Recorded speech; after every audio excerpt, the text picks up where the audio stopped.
गुटखा वाला का पनिशमेंट, गुटखा स्पिटिंग पान मसाला। ओ खई के पान बनारस वाला, खुल जाए बंद अकल का ताला। ओ खई के पान बनारस वाला, खुल जाए बंद अकल का ताला। फिर तो ऐसा करे धमाल, सीधी कर दे सबकी चाल। ओ छोरा गंगा किनारे वाला। कहकर गाते हुए पान चबाते हुए एक आदमी जा रहा था। पान को रोड के ऊपर ही थूक कर चलते हुए जा रहा था।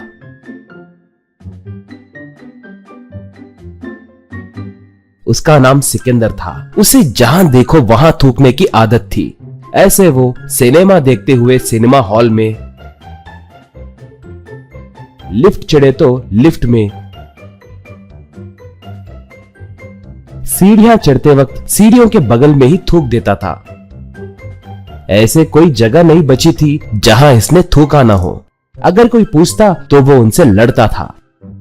एक बार वो एक पान के दुकान के पास गया।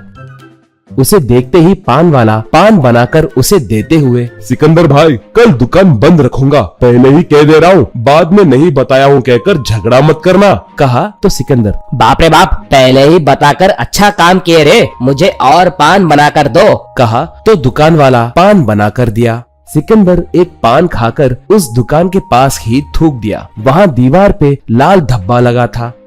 दुकान वाला तब, अरे सिकंदर भाई, जरा दूर जाकर थूक सकते थे ना, देखो दीवार के ऊपर धब्बा कैसे गिरा। कहा तो सिकंदर, चुप रहो, दीवार पे धब्बे ही लगेंगे ना, शुक्र करो कि तुम्हारे चेहरे पे नहीं थूका। कहकर चला गया।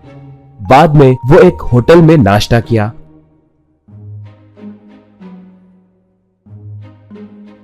वहीं पान डालकर चबाने लगा। तब सर्वर आकर बिल दिया। उसे लेकर बगल में मौजूद एक फूलदान के पौधे को हटाकर वहीं थूक दिया। सर्वर तब, ये क्या सर, वहाँ क्यों थूके? कहकर पूछा। तब सिकंदर, एक गमला है ही थूकने के लिए ना, और पौधा है ही उसे छिपाने के लिए। ज्यादा टेंशन मत लो। कहकर उठकर चले गया। बाद में वो बस चढ़ा। बस में भी पान चबाते हुए बैठा था। इतने में बस एक जगह पर रुकी तो वो थुपैक कहकर पान को रोड के ऊपर ही थूक दिया। वो सीधे जाकर बस के बगल से गुजर रहे एक स्वामी जी के ऊपर गिरा। स्वामी जी ऊपर देखे तो सिकंदर पान चबा रहा था। स्वामी जी तब, वत्स, ऐसे थूकना गलत है ना, देखो तुम्हारा थूक मेरे ऊपर गिरा। कहा तो सिकंदर, ओह ऐसा क्या? अरे स्वामी, बस के एकदम बगल में से क्यों चल रहे थे? थोड़ा दूर चल सकते थे ना। ठीक है पैसे दूंगा, एक पानी की बोतल खरीद कर धो लेना, ये लो। कहकर पैसे फेंका। स्वामी जी तब, तुम्हें पान चबाने की आदत के साथ साथ चर्बी भी बहुत चढ़ी है मूर्ख, अब इन्हें कम करने का समय आ गया है। कहकर कमंडल से पानी निकालकर उसके ऊपर छिड़क कर चला गया। सिकंदर तब, हेलो स्वामी जी, रुको, अब मैं बंदर या कुत्ते के जैसे बदल जाऊंगा क्या? कैसा श्राप दिए, बिल्डअप की कोई कमी नहीं है। कहकर उनका मजाक उड़ाते हुए हंसने लगा। बाद में वो रोड पे जाते हुए थूका तो वो थूक दीवार पे गिरकर फिर से आकर उसके मुंह पर ही गिरा। वो आश्चर्य में पड़कर फिर से थूका तो वो फिर से आकर उसके मुंह पे गिरा। ऐसे तब से वो जहां कहीं भी थूकता तो वो थूक उसके मुंह के ऊपर आकर गिरने लगा। इससे उसका मुंह और उसके कपड़े सब थूक से लाल लाल हो गए। घर आने के बाद उसके हुलिये को देखकर माता पिता दंग हो गए। सिकंदर उनसे जो बीता वो सब बताया। पिता तब, निकम्मे, तुम्हें अब तक समझ नहीं आया क्या? ये उस स्वामी जी का ही श्राप है। तुम जहाँ कहीं भी थूकोगे वो थूक तुम पर ही गिरे जैसे उन्होंने श्राप दिया है। जाओ, जाकर उनके पैरों पे गिर के उनसे माफी मांगो। कहकर डांटे।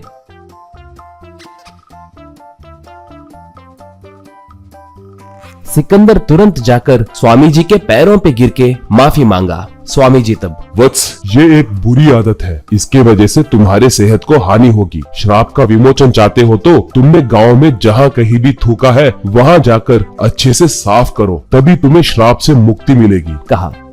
बस सिकंदर एक बकेट भर पानी और एक झाड़ू लेकर उसने जहाँ जहाँ थूका है वहाँ अच्छे से साफ किया।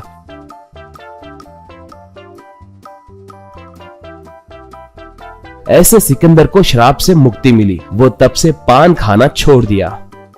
जेंट कॉन्ग एक गोरिल्ला बेबी को किडनैप किया। कुंचल नाम का एक गांव जंगल के पास रहता था। उसकी वजह से उस गांव के लोगों के साथ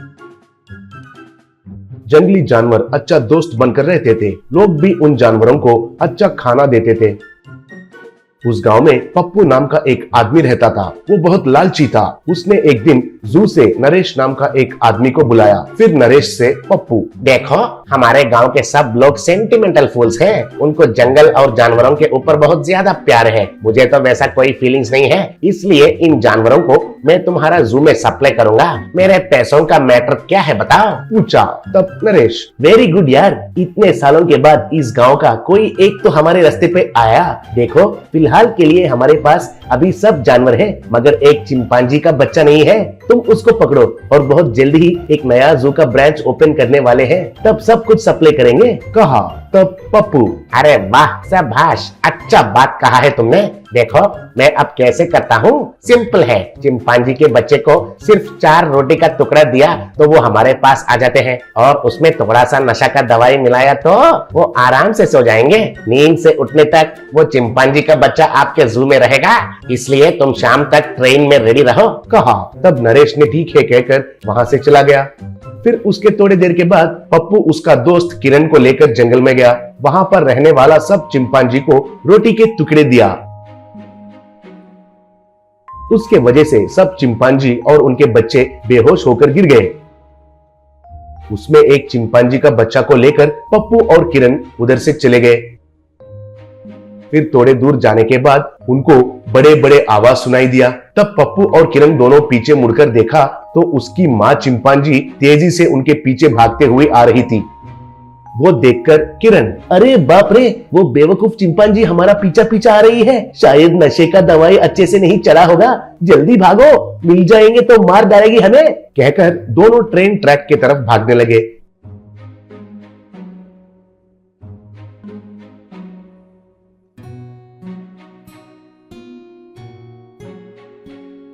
उनके पीछे चिंपांजी भाग रही थी। फिर थोड़े दूर जाने के बाद रेलवे स्टेशन पहुंचने के बाद नरेश को वेट करते हुए देखकर उसको वो चिंपांजी देकर वे लोग उधर से भाग गए। उसके बाद ट्रेन भी उधर से निकल गई। बेचारी उस चिंपांजी को उसका बच्चा छूट गया। फिर शाम को किरण और पप्पू गांव चले गए। वहां गांव में जाने के बाद सब चिंपांजी वहां पर थे। फिर पप्पू और उसके दोस्त को देखकर उस गांव का बड़ा आदमी, अरे ओ नालायक कहीं के, आइए आइए, तुम्हारे लिए ही चिंपांजी वेट कर रहे हैं। तुम लोगों को टुकड़े टुकड़े करके खाएंगे कह रहे हैं, फिर भी कोई माँ से बच्चे को दूर करता है क्या, बेकार के येड़े कहीं के, कहा।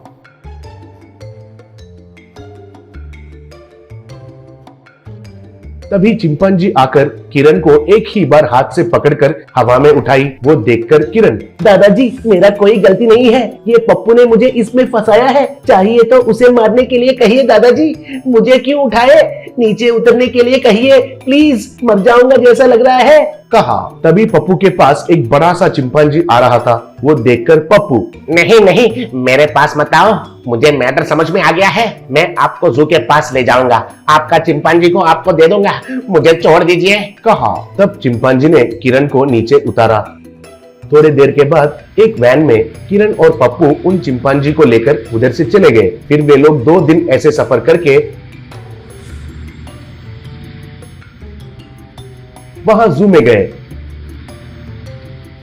फिर वहां वैन में जानवरों को देखकर पप्पू से नरेश, अरे यार तुमको थोड़े दिन रुकने के लिए कहा था ना, इतने में इनको क्यों लेकर आए हो, हमारा ऑनर ने देखा तो मुझे मार देगा, तुरंत ही लेकर जाओ, कहा। तब किरण, अरे ओ नमूना, तुम जाने के लिए कहा तो वापस जाने के लिए इन चिंपांजी को हमने नहीं लेकर आए हैं, वे ही हमें लेकर आए हैं, अब कैसे मारेंगे देख लो, कहा। तब सब चिंपांजी वैन से नीचे उतरकर जू में जाकर वहां पर रखे हुए सारे जानवरों का लॉक निकालकर बाहर निकाल दिए। ये सब देखकर जू का ओनर और उधर काम करने वाले हैरान हो गए। तब सब जानवर बाहर भाग गए। वो देखकर पप्पू और किरण भी वैन में भाग गए। फिर जू ओनर आकर नरेश को पकड़कर खूब पीटा।